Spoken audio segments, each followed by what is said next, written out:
2025년 3월 15일 새벽 4시. 전화벨이 울렸습니다. 평소보다 2시간 일찍이었죠. 저는 제임스 맥컬리스터입니다. 미국 국가안보회의 해양안보 담당 보좌관으로 20해를 일했죠. 항상 미국 우선주의를 신봉했습니다.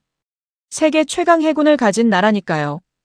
동맹국들은 우리를 필요로 하지만 우리는 누구도 필요 없다고 믿었습니다.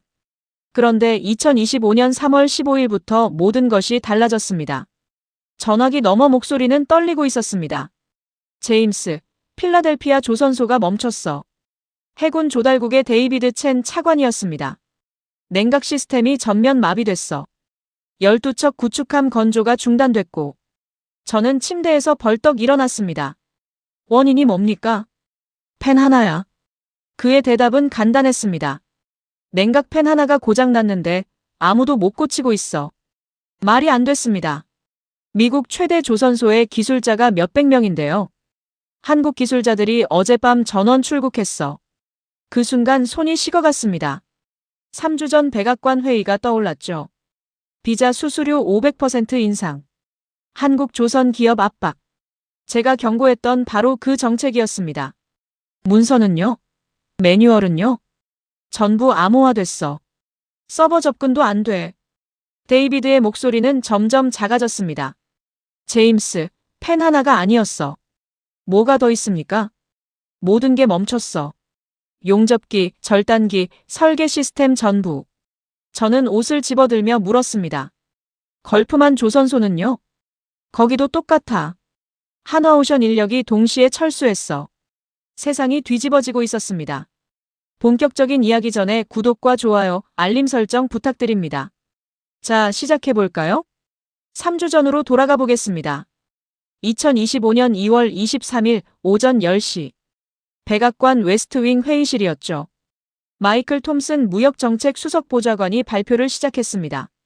신사숙녀 여러분. 그는 자신만만한 표정이었습니다. 미국 우선주의를 강화할 새로운 정책입니다. 대형 스크린에 슬라이드가 떴습니다. 외국인 기술자 비자 수수료 500% 인상.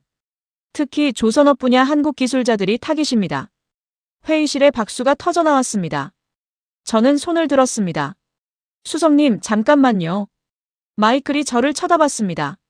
맥컬리스터 보좌관, 뭔가요? 한국 조선기술 의존도가 67%입니다. 저는 준비한 자료를 펼쳤습니다. 필라델피아 조선소는 한화오션 기술진 없이 하루도 못 갑니다. 그게 문제죠. 마이클이 비웃었습니다. 그래서 압박하는 겁니다. 기술 이전 받아야죠. 철수하면 어떻게 합니까? 제 질문에 회의실이 조용해졌습니다. 한국이 감히 미국을 떠나겠어요? 마이클의 목소리는 확신에 차 있었습니다. 우리가 세계 최대 시장인데. 저는 고개를 저었습니다. 수석님, 제 보고서 보셨습니까? 봤어요. 과장됐더군요. 그가 손을 휘저었습니다. 한국은 작은 나라예요. 협상할 겁니다. 회의가 끝난 뒤 복도에서 사라 윈슨을 만났습니다. 국방부 조선전략분석관이었죠. 제임스, 방금 회의 미쳤어요. 그녀는 태블릿을 건넸습니다. 이것 좀 보세요. 화면에는 데이터가 빼곡했습니다. 한화오션 특허 2847건. 조선 핵심 기술 보유율 98%. 용접 정확도 99.7%. 전 세계에서 이 정확도 나오는 곳이 없어요. 사라가 설명했습니다. 한국 조선소 용접공 1명이 미국 용접공 10명과 맞먹어요. 정부는 이걸 모르나요? 알고도 무시하는 거죠. 그녀는 한숨을 쉬었습니다. 미국 우월주의에 눈이 멀었어요. 저는 창밖을 바라봤습니다. 포토맥 강이 흐르고 있었죠. 사라, 최악의 시나리오를 준비해요. 한국이 정말 떠날까요? 떠나지 않을 이유가 뭡니까? 제 대답에 그녀는 말없이 고개를 끄덕였습니다. 일주일 뒤였습니다. 3월 2일 오후 3시. 제 사무실로 이메일이 도착했습니다. 발신인 김현우, 한화오션 북미 총괄 사장. 제목 긴급 면담 요청. 저는 즉시 답장을 보냈습니다. 다음 날 오전 그를 만났죠. 김현우 사장은 50대 초반의 차분한 신사였습니다. 맥컬리스터 보좌관님. 그는 정중하게 인사했습니다. 시간 내주셔서 감사합니다. 무슨 일로 오셨습니까? 비자 정체권입니다. 김 사장은 서류 가방을 열었습니다. 저희 입장을 전달하러 왔습니다. 그가 꺼낸 문서는 두꺼웠습니다. 필라델피아 조선소. 그가 첫 페이지를 넘겼습니다. 한화오션 기술진 327명이 근무 중입니다. 압니다. 걸프만 조선소는 294명이고요. 김 사장의 목소리는 여전히 차분했습니다. 총 611명입니다. 저는 그를 바라봤습니다. 그래서요? 비자 수수료가 500% 오르면. 그가 계산기를 꺼냈습니다. 1인당 연간 25,000달러씩 추가 비용입니다. 감당 못할 금액은 아니지 않습니까? 금액 문제가 아닙니다. 존중의 문제입니다. 저희는 70년간 기술을 쌓았습니다. 그의 목소리에 자부심이 묻어났습니다. 미국 해군 함정 22척을 건조했고요. 그래서 감사하게 생각합니다. 그런데 왜 압박합니까? 김 사장의 질문은 날카로웠습니다. 파트너를 이렇게 대합니까? 저는 할 말이 없었습니다. 사장님, 제가 정책을 만든 건 아닙니다. 압니다. 그가 고개를 끄덕였습니다. 그래서 보좌관님께 미리 알려드리는 겁니다. 무엇을요? 3월 14일 자정. 김 사장이 달력을 가리켰습니다. 저희 인력 전원이 철수합니다. 그 말에 저는 벌떡 일어났습니다. 뭐라고요? 정중히 통보합니다. 그는 서류를 테이블에 놓았습니다. 한화오션은 존중받지 못하는 곳에서 일하지 않습니다. 사장님, 잠깐만요. 하지만 김현우는 이미 일어서고 있었습니다. 좋은 하루 되세요, 보좌관님. 그가 문을 나서며 마지막으로 말했습니다. 후회하지 않으시길 바랍니다. 저는 즉시 마이클 톰슨에게 달려갔습니다. 수석님, 큰일입니다. 한화오션이 철수한답니다. 마이클은 코웃음 쳤습니다. 협상 카드죠. 걱정 마세요. 아닙니다. 진짜예요. 저는 김현우가 남긴 서류를 내밀었습니다. 3월 14일까지 이틀밖에 안 남았어요. 그래서요? 마이클이 서류를 휙 던졌습니다. 떠나고 싶으면 떠나라고 하세요. 수석님, 맥컬리스터 보좌관. 그가 차갑게 말했습니다. 미국은 한국이 필요 없어요. 알겠어요? 저는 더 이상 할 말이 없었습니다. 사무실을 나서며 불길한 예감이 들었죠. 72시간 뒤 그 예감은 현실이 됐습니다. 3월 14일 오후 11시. 저는 필라델피아 조선소로 향하는 비행기에 타고 있었습니다. 김현우 사장의 경고가 자꾸 떠올랐죠. 자정까지 전원 철수. 이제 1시간 남았습니다. 비행기가 착륙했을 때는 오후 11시 40분이었습니다. 조선소까지 차로 30분. 아슬아슬했죠. 택시를 타고 달렸습니다. 조선소 정문이 보였을 때 시계는 자정 5분 전이었습니다. 여기 세워주세요. 저는 뛰어내렸습니다. 경비실을 지나 본관 건물로 달렸죠. 복도는 조용했습니다. 너무 조용했습니다. 3층 설계실 문을 열었습니다. 텅 비어 있었습니다. 책상 위 모니터들은 전부 꺼져 있었죠. 이럴 수가. 저는 천천히 안으로 들어갔습니다.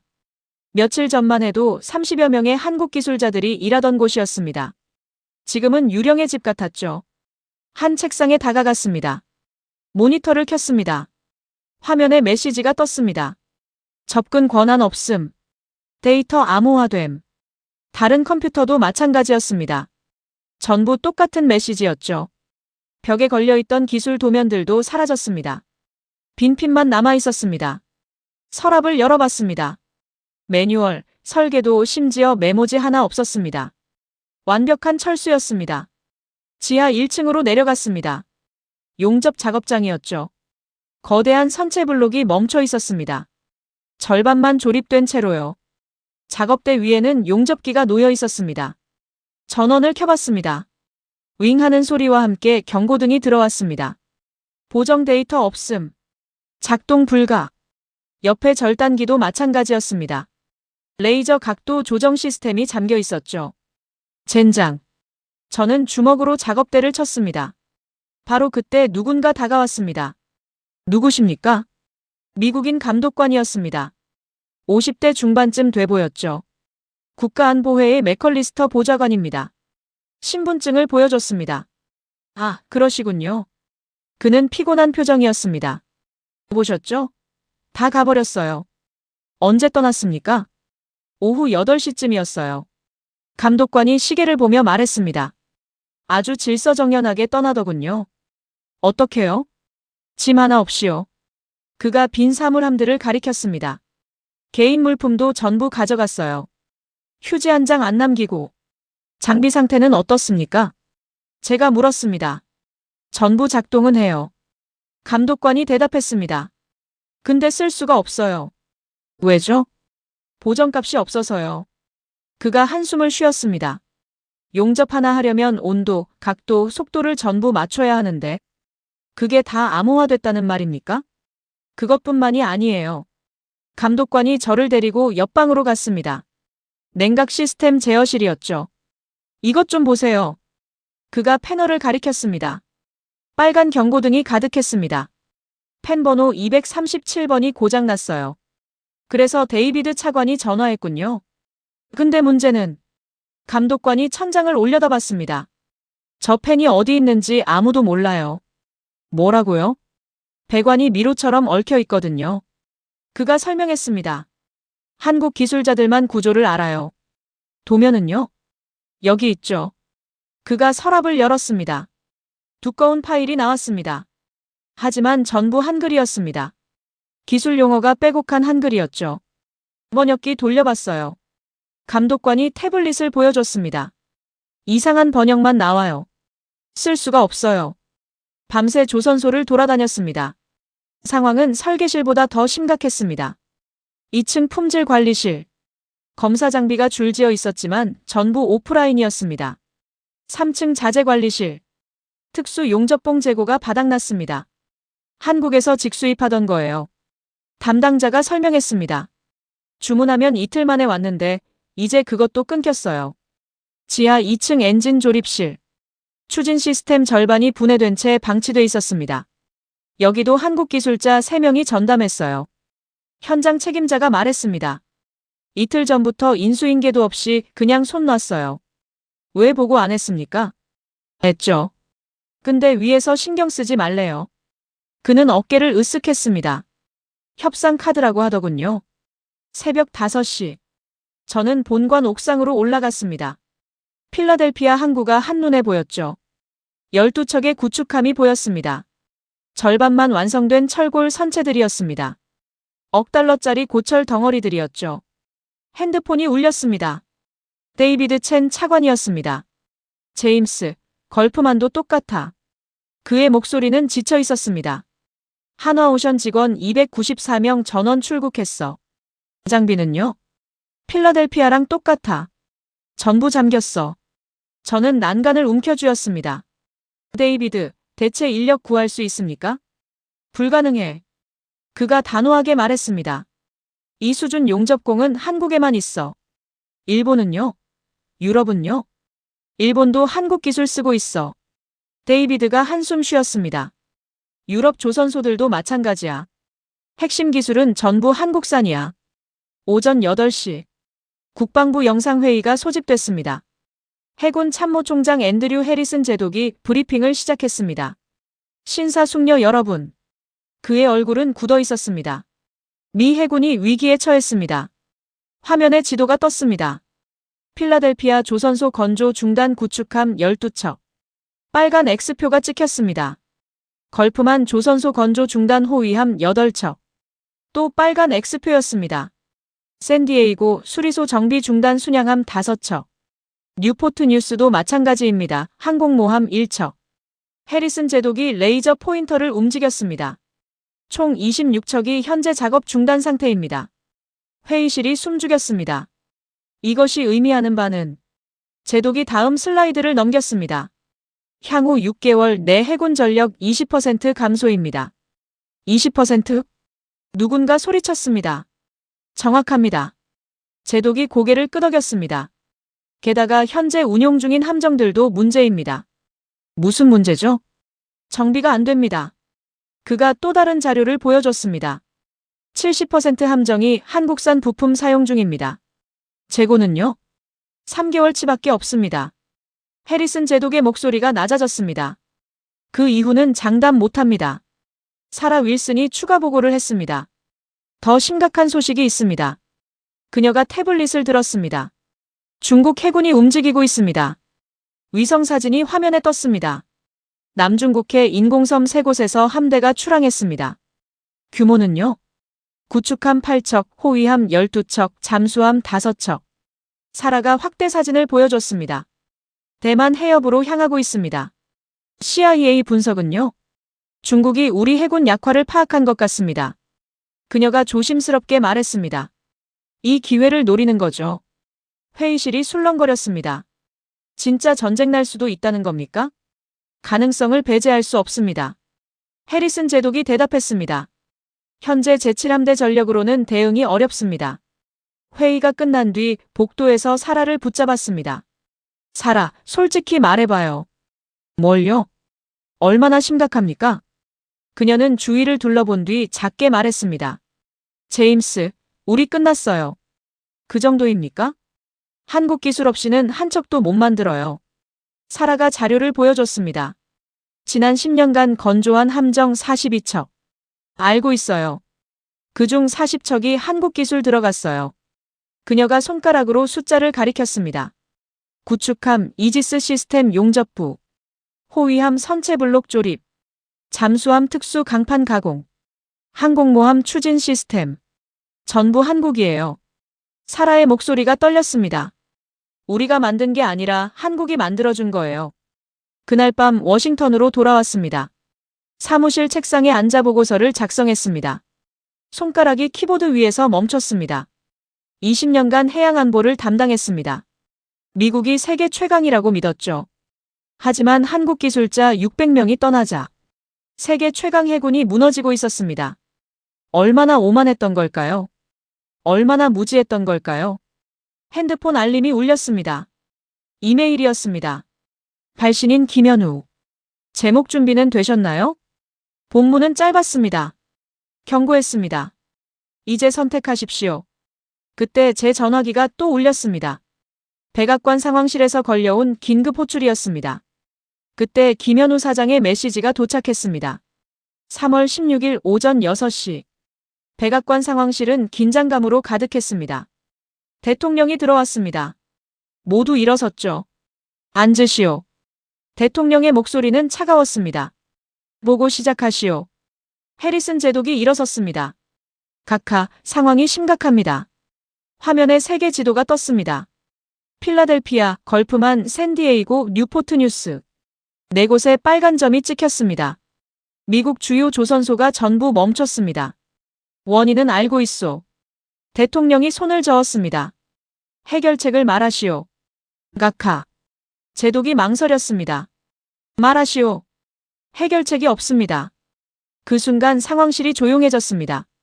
저는 자리에서 일어났습니다. 각하, 제가 설명드리겠습니다. 대통령이 저를 쳐다봤습니다. 맥컬리스터 보좌관. 예, 각하. 저는 준비한 자료를 켰습니다. 먼저 경제적 손실입니다. 첫 슬라이드가 나타났습니다. 건조 중단된 26척 함정. 계약 금액 1,200억 달러. 위약금 400억 달러. 수리 중단 손실 300억 달러. 숫자가 쌓여갔습니다. 총 1,900억 달러 직접 손실입니다. 대통령의 얼굴이 굳었습니다. 간접 손실은 더 큽니다. 저는 다음 페이지를 넘겼습니다. 조선소 가동 중단으로 하청업체 237곳 파산 위기. 실업자 추정 5만 3천 명. 지역 경제 손실 1,500억 달러. 합계. 저는 숨을 깊이 들이쉬었습니다. 3조 5천억 달러입니다. 회의실이 술렁거렸습니다. 3조 5천억이라고? 누군가 소리쳤습니다. 정확합니다. 제가 고개를 끄덕였습니다. 그런데 각하. 저는 다음 슬라이드를 보여줬습니다. 더 큰 문제가 있습니다. 화면에 군함 배치도가 나타났습니다. 현재 미 해군 작전 가능 전력. 파란색 점들이 흩어져 있었습니다. 6개월 후 예상 전력. 파란색 점의 절반이 사라졌습니다. 20% 감소가 의미하는 것은 저는 레이저 포인터를 들었습니다. 태평양 전역 통제력 상실입니다. 말도 안 돼. 마이클 톰슨이 벌떡 일어났습니다. 미국이 태평양을 잃는다고? 수석님, 저는 그를 똑바로 쳐다봤습니다. 이미 잃고 있습니다. 다음 슬라이드는 중국 함대 배치도였습니다. 중국 해군이 남중국해를 장악했습니다. 대만 해협에도 진입했습니다. 일본 해상자위대가 비상경계령을 발동했습니다. 필리핀이 미군 기지 철수를 검토 중입니다. 저는 마이크를 보며 말했습니다. 이게 수석님이 원하던 겁니까? 그는 아무 말도 하지 못했습니다. 대통령이 입을 열었습니다. 협상할 수 있소? 각하, 제가 김현우 사장과 접촉했습니다. 뭐라고 하던가? 저는 핸드폰을 꺼냈습니다. 메시지를 읽어줬습니다. 경고했습니다. 이제 선택하십시오. 선택이라니? 존중이냐, 파멸이냐입니다. 제 대답에 회의실이 또 술렁거렸습니다. 감히 미국을 협박해? 마이클이 소리쳤습니다. 협박이 아닙니다. 저는 차분하게 말했습니다. 사실입니다. 사라 윌슨이 자료를 추가했습니다. 각하, 한국 조선기술 의존도 분석입니다. 그녀가 화면을 넘겼습니다. 미국뿐 아니라 전 세계가 마찬가지입니다.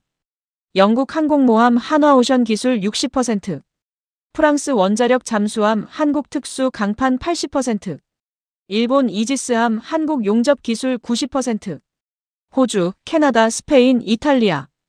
사라가 나라 이름을 하나씩 짚었습니다. 전부 한국 기술에 의존하고 있습니다. 대통령이 고개를 떨구었습니다. 우리가 그렇게 무지했단 말이오? 각하. 저는 조심스럽게 말했습니다. 한국은 70년을 준비했습니다. 70년? 예.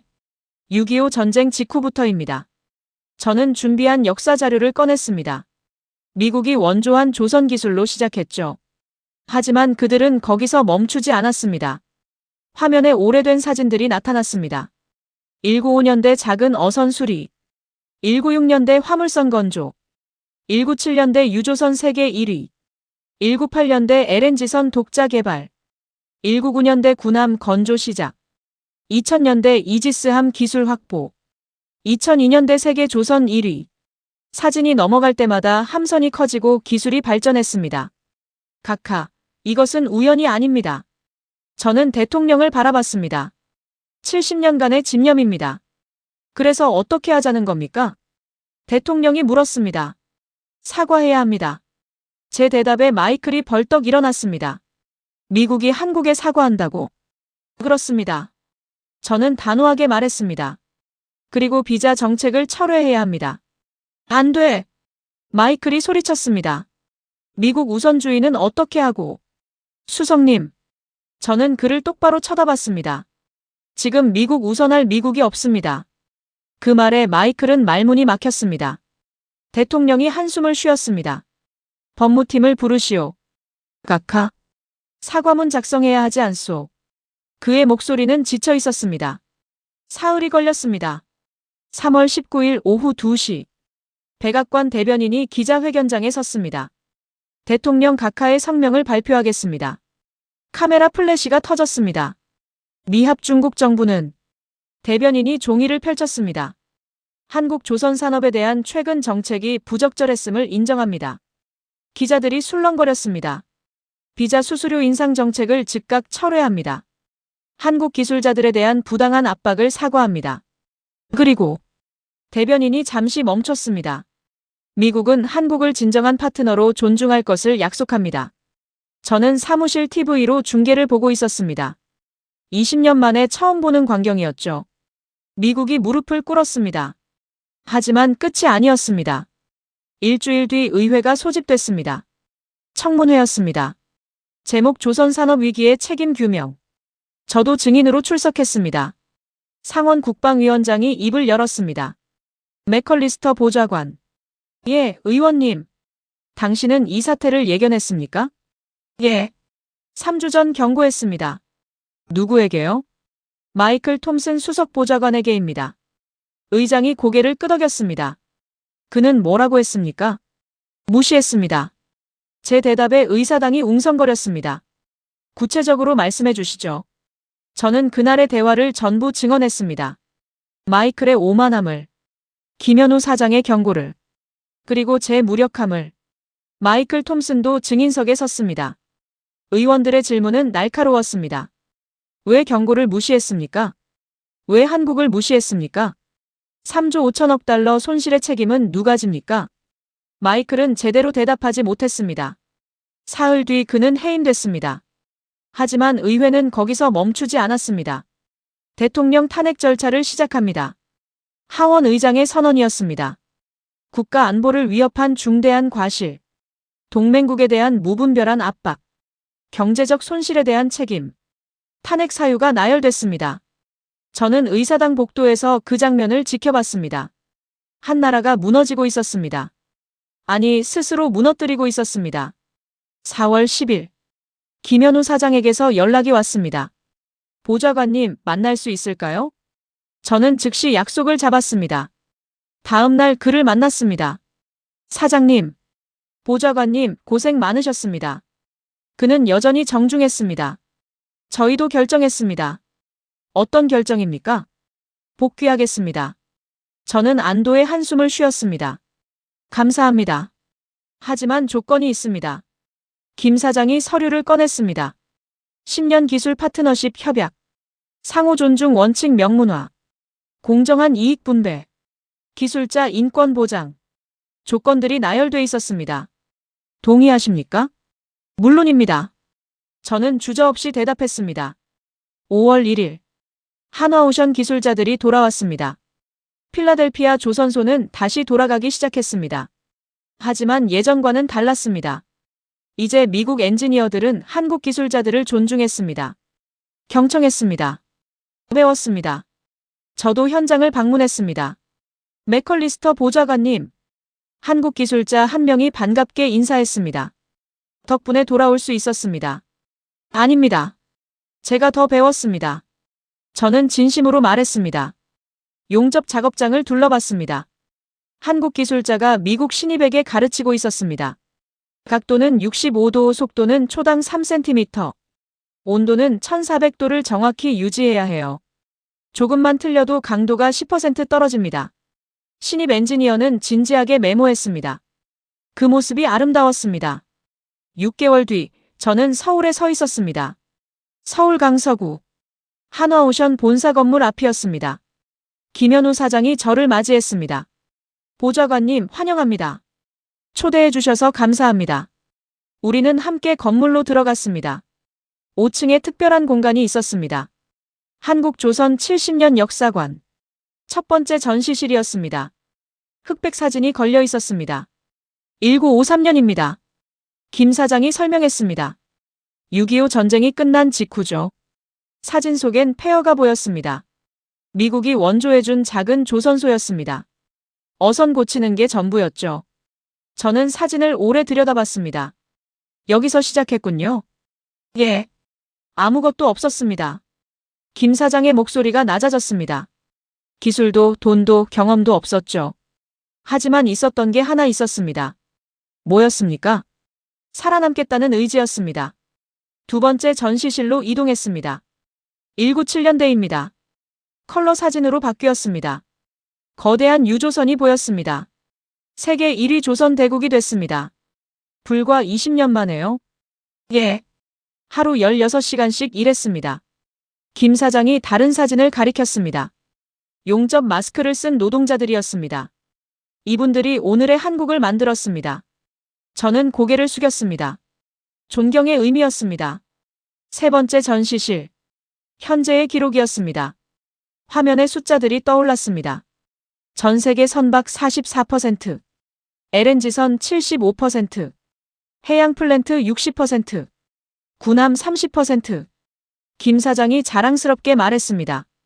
이것이 70년의 결과입니다. 놀랍습니다. 저는 진심으로 감탄했습니다. 하지만 사장님. 예. 왜 미국에 그렇게 의존하게 놔뒀습니까? 김 사장이 미소 지었습니다. 보좌관님, 거꾸로입니다. 무슨 뜻이죠? 우리가 의도한 겁니다. 그의 대답에 저는 놀랐습니다. 의도했다고요? 예. 동맹은 서로 필요할 때 강합니다.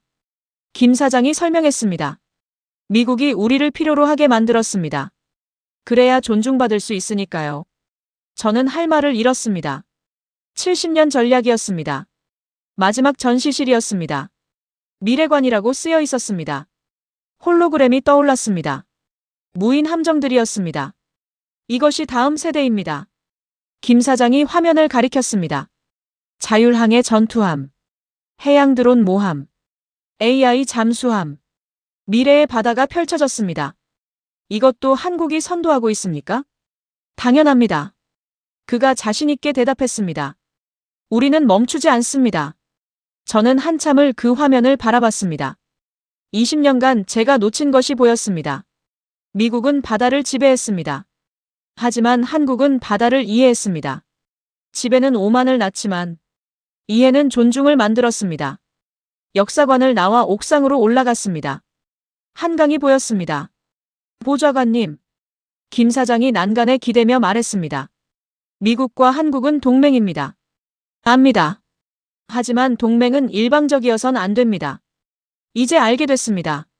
저는 솔직하게 대답했습니다. 사장님, 감사합니다. 왜요? 깨우쳐 주셔서요. 김 사장이 손을 내밀었습니다. 함께 가죠, 보좌관님. 예. 함께 가겠습니다. 우리는 악수했습니다. 워싱턴으로 돌아온 뒤 저는 새로운 보고서를 작성했습니다. 제목 상호 존중의 해양안보 전략. 첫 문장은 이렇게 시작했습니다. 작은 나라는 없습니다. 준비하지 않은 나라만 있을 뿐입니다. 한국이 증명했습니다. 70년 준비하면 세계를 바꿀 수 있다고. 펜 하나로 바다를 잃었던 우리는 이제 알게 됐습니다. 기술은 힘이고 존중은 필수이며 동맹은 함께 가는 것임을. 바다는 여전히 넓습니다. 하지만 이제 우리는 혼자가 아닙니다. 한국과 함께 갑니다. 그들이 만든 배를 타고 그들이 그린 지도를 보며 상호 존중의 바다로 나아갑니다. 이것이 제가 배운 가장 큰 교훈입니다. 감사합니다. 이 영상이 도움이 되셨다면 구독과 좋아요 부탁드립니다. 감사합니다.